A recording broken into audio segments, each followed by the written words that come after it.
สวัสดีครับวันนี้ผมจะพามาซ่อมเตารีดของทีฟาวนะครับอาการเสียของเครื่องใช้งานสักพักหนึ่งไอ้น้ำไม่ออกได้ยินเสียงดังแตกแตกแตกแต่ไอ้น้ำก็ไม่ออกนะครับวาล์วน้ำไม่ทำงานเดี๋ยวเทสเครื่องดูก่อนครับ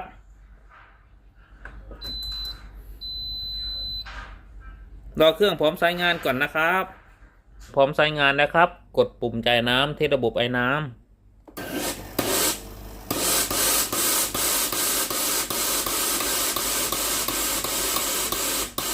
ไอ้น้ำออกปกตินะครับมีเสียงเซอร์นอยวาล์วทำงานปกติ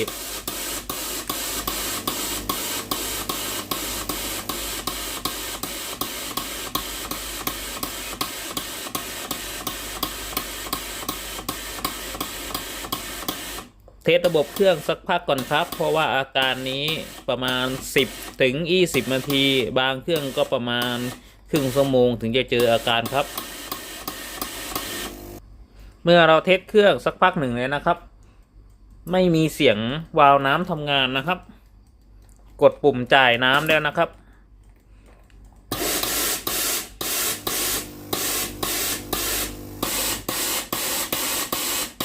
แล้ววาล์วน้ำก็กลับมาทำงานอีกครั้งหนึ่งนะครับ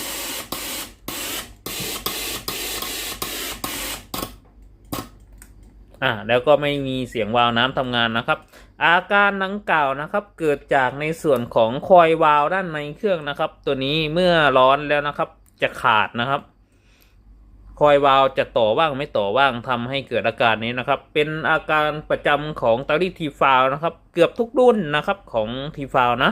ถ้าเจออาการนี้ก็ให้ไปดูในส่วนของโซเลนอยวาล์วนะครับคอย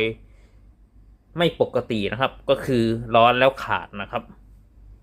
เดี๋ยวจะพาแกะเข้าไปลั่นในเครื่องครับพักเครื่องให้เย็นก่อนครับประมาณ 2-3 ชั่วโมงก่อนแกะเข้าไปภายในตัวเครื่องนะครับให้ถ่ายน้ำข้างหม้อต้มทิ้งก่อน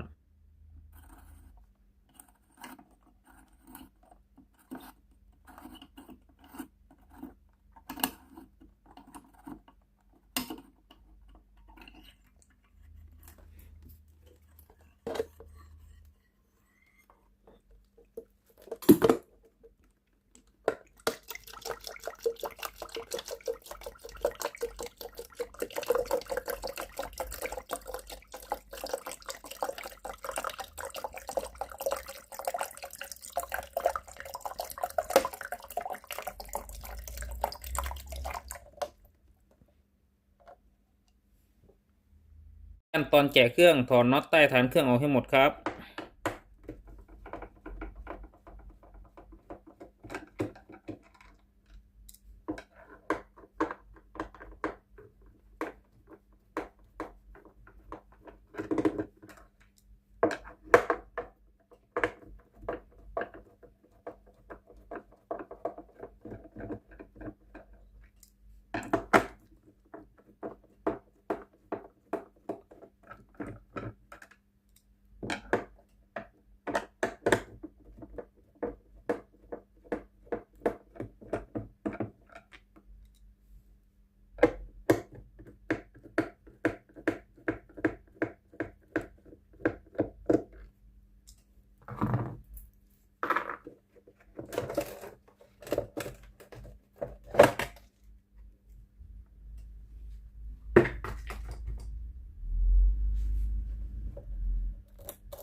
หลังจากแกะเข้ามาด้านในเครื่องผมจะพามาเปลี่ยนในส่วนของโซเลนอยวาล์วออกจากวงจรนะครับอาการสายงานเครื่องสักพักหนึ่ง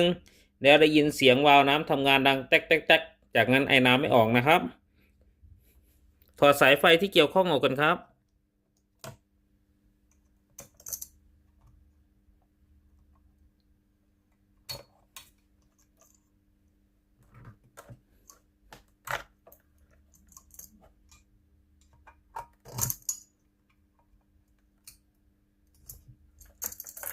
ถอดสายเซ็นเซอร์ออกครับคลายน็อตนิดหน่อยนะครับ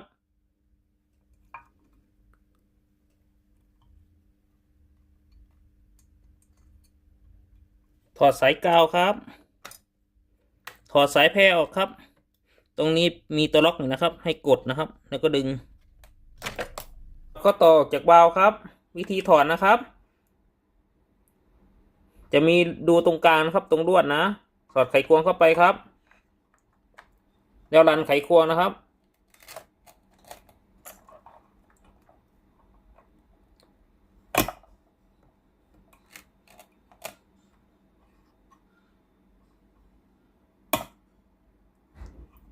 จากนั้นดึงในส่วนของข้อต่อนะครับดึงขึ้นนะครับถอดสายไฟออกจากคอยวาล์ว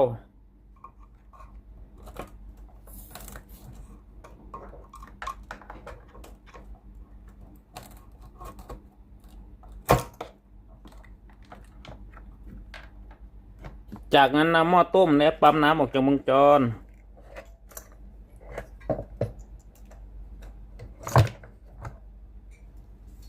ตอนถอดเปลี่ยนวาล์วน้ำสายไขควงนะครับสอดเข้าไประหว่างคอยแล้วก็วาล์วจากนั้นก็หมุนครับ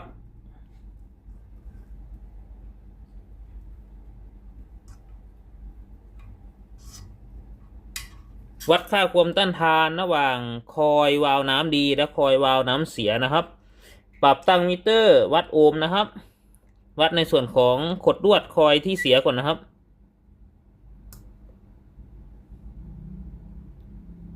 ค่าความต้านทานประมาณ 1.168 k โอห์มนะครับคอยวาล์วน้ำที่ดีนะครับค่าความต้านทาน 1.139 k โอห์มนะครับใกล้เคียงกันครับเปรียบเทียบระหว่างวาล์วน้ำดีและวาล์วน้ำเสียนะครับในเมื่อเราวัดค่าความต้านทานแล้วตัวนี้ค่าความต้านทานปกตินะครับแต่ว่าในส่วนของวาล์วน้ำตัวนี้นะครับเสียนะครับก็คือใช้งานสักพักหนึ่ง10 นาทีหรือ15 นาทีนะครับจะเกิดอาการวาล์วน้ำขาดนะครับได้ยินเสียงดังแตกแตกแตกจากนั้นไอ้น้ำไม่ออกนะครับเมื่อทิ้งเครื่องไว้ปิดเครื่องแล้วมาใช้งานใหม่เครื่องก็จะสามารถใช้งานใหม่ได้ปกตินะครับตัวคอยวาล์วนะครับให้สังเกตนะครับมีรอยแตกร้าวฝั่งนี้ก็มีรอยแตกร้าวเห็นไหมครับมีรอยร้าวนะครับซึ่งเป็นสาเหตุทำให้ในส่วนของคอยด้านในนะครับมีปัญหาเวลาใช้งานนะครับตัวนี้ตัวเก่านะครับส่วนวาล์วน้ำคอยตัวใหม่นะครับตัวนี้จะปกตินะครับไม่มีรอยแตกร้าวนะครับถ้าเจออาการนี้ก็ให้เปลี่ยนในส่วนของเซอร์นอยวาล์วนะครับจะมาทั้งชุดอย่างนี้เลยนะครับก็ให้ซื้อมาเปลี่ยนเนาะให้ทากาวรกเกลียวก่อนนะครับ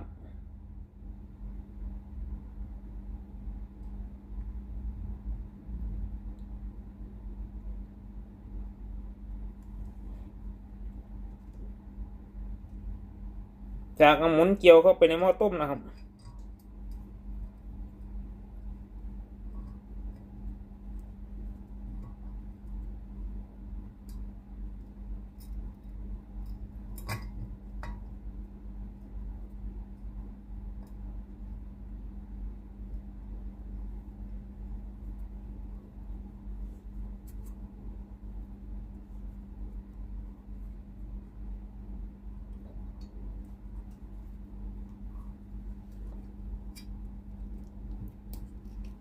หมุนตึงมือนะครับก็สอดในส่วนของไขควงนะครับเข้าไปตำแหน่งเดิมนะครับแล้วทำการหมุนอีกรอบหนึ่งนะครับ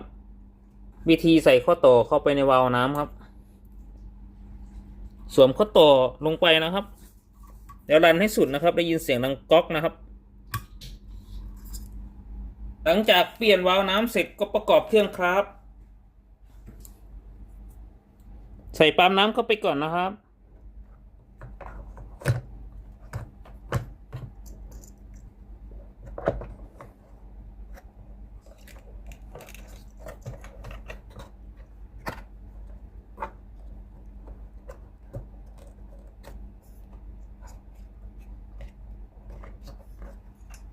กดปั๊มน้ำให้แน่นนะครับตรงท่อนะครับ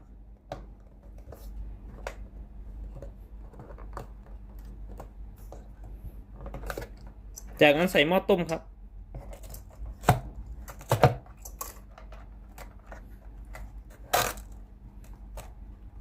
จากนั้น ใส่สายไฟครับและจัดเก็บสายไฟให้เรียบร้อยครับ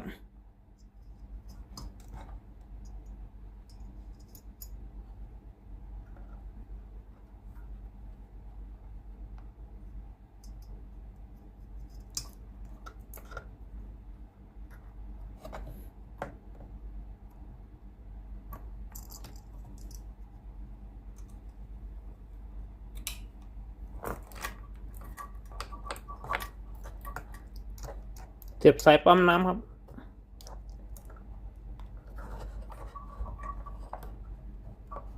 เสียบสายวาล์วน้ำครับ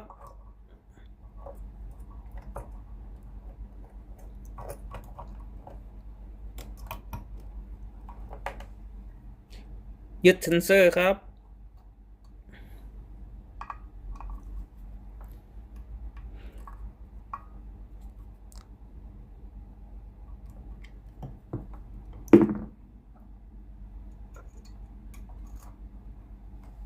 เสียบสายแพรครับ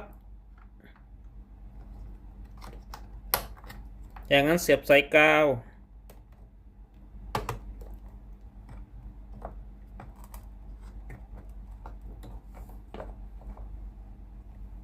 ประกอบโครงสีเทาครับ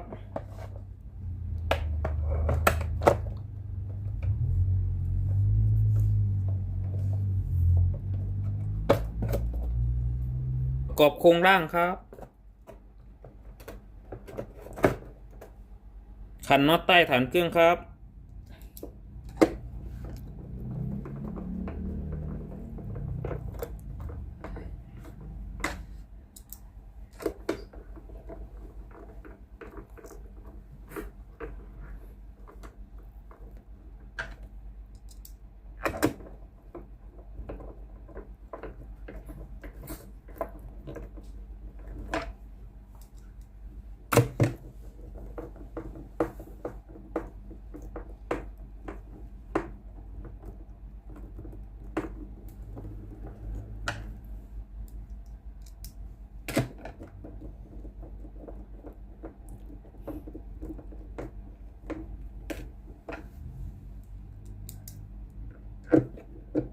หลังจากประกอบเครื่องเสร็จเรียบร้อยแล้วเทสระบบเครื่องอีกครั้งหนึ่งครับ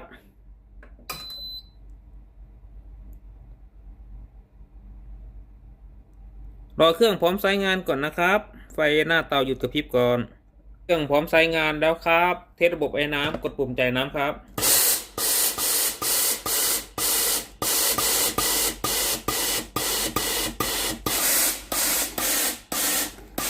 หลังจากที่ผมเทสเครื่องไว้ประมาณ1 ชั่วโมงไงนะครับเครื่องสามารถใช้งานได้ตามปกติแล้วนะครับสรุปอาการเสียของเตารีดยี่ห้อทีฟาวนะครับอาการใช้งานสักพักหนึ่งนะครับไอน้ำไม่ออกไม่ได้ยินเสียงวาล์วน้ำทำงานนะครับได้ยินเสียงดังแต๊กแต๊กแต๊กจากนั้นก็ไม่มีเสียงวาล์วอะไรเสียนะครับเป็นโซเลนอยด์วาล์วนะครับตัวคอยล์ด้านในขาดนะครับเมื่อใช้งานสักพักหนึ่งขอบคุณครับที่รับชมคลิปวิดีโอครับขอบคุณมากๆครับเจอกันใหม่คลิปหน้าครับสวัสดีครับ